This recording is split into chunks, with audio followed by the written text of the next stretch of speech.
for Tesla Fan Insight. Our focus today is the head of Mercedes Trucking has indicated that Tesla's trucks can't be successful because they don't have the support infrastructure that's required.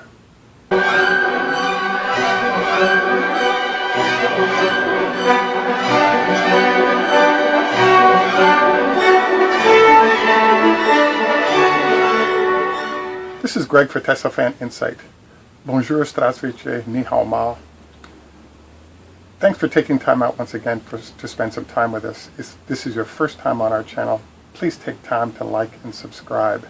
If you're a returning visitor or guest, welcome back. My talk today focuses on sort of the Mercedes-Tesla relationship. On our channel, we typically do a once a month at least review of the goings-on between the two companies. I chose today, my focus today is really on, looking at the trucking relationship between the two companies, but I was fascinated to see sort of casualties of war in the form of a destroyed Model X. That is the picture that I chose to put on our thumbnail to start this whole thing off. So, for those of you who don't know, Tesla and Daimler-Benz have had a very tight relationship for a long time. In 2009, Daimler gave Tesla a $50 million investment / loan, and that basically saved the company until they got a $550 million grant from the government. Mercedes / Daimler also is heavily involved with Tesla by giving them contracts to do work on their smart car as well as a minivan. So basically the two of them have been very tight partners, and successfully so had been for a long time, until around 2014, 2015, when Tesla kind of kicked Mercedes off the board, as well as Mercedes-Benz sold out their position in Tesla and reaped a $700 million profit in the process. So fast forward to kind of what's been happening over the last year and a half, and the situation has been rather interesting, challenging. Sort of at the beginning of the year, it was announced by Daimler-Benz Mercedes that they were going to be introducing a Powerwall product to compete with Tesla in the United States in partnership with another company. That was a sort of an interesting move because on one hand it was nice that they're entering the Powerwall business, so there will be competition, but on the other hand, why would you do it in the United States before you're doing it in Germany or the rest of Europe on a big time basis? And I thought it felt like a real jab at Tesla, because they were trying to find a way to help Tesla start lose money on one part of the business, so that it might force them to slow down what they were doing in other parts of the company. So then the next sort of bombshell event that occurred was Tesla announcing in April that they'd be coming out with a truck product. And I was kind of, everybody else was surprised by that news. And that was sort of the start of our channel almost, because it gave us an opportunity to cover that.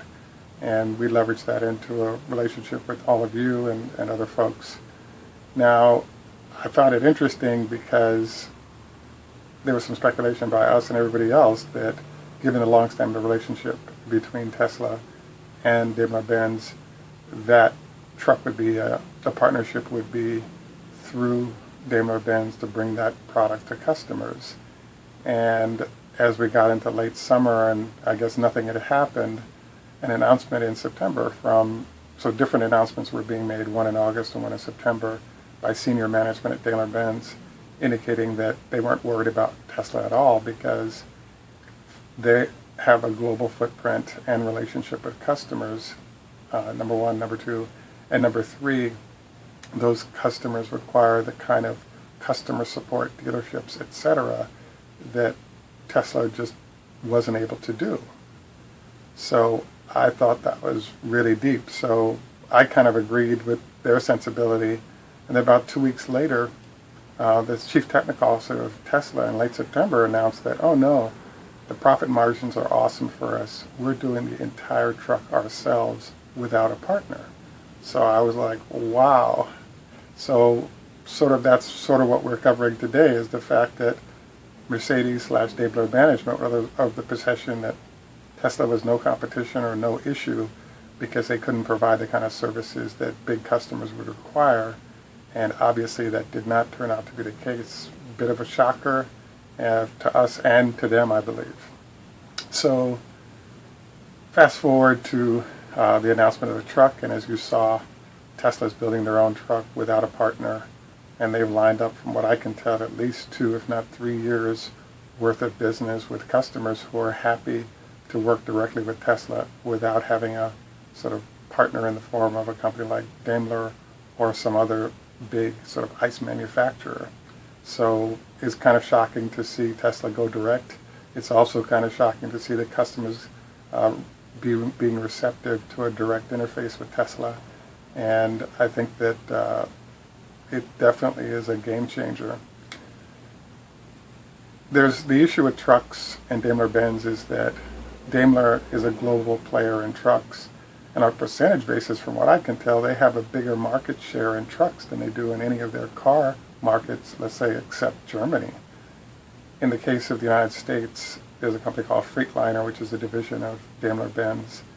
And Freightliner controls 41% of the heavy truck business in the United States. So there's a huge amount of money, prestige, etc., attached to what and how Daimler-Benz operates in the United States, and having Tesla come after their business obviously is not thrilling. So I wanted to cover, perhaps finally in this relationship, what's going on with the war between the two companies.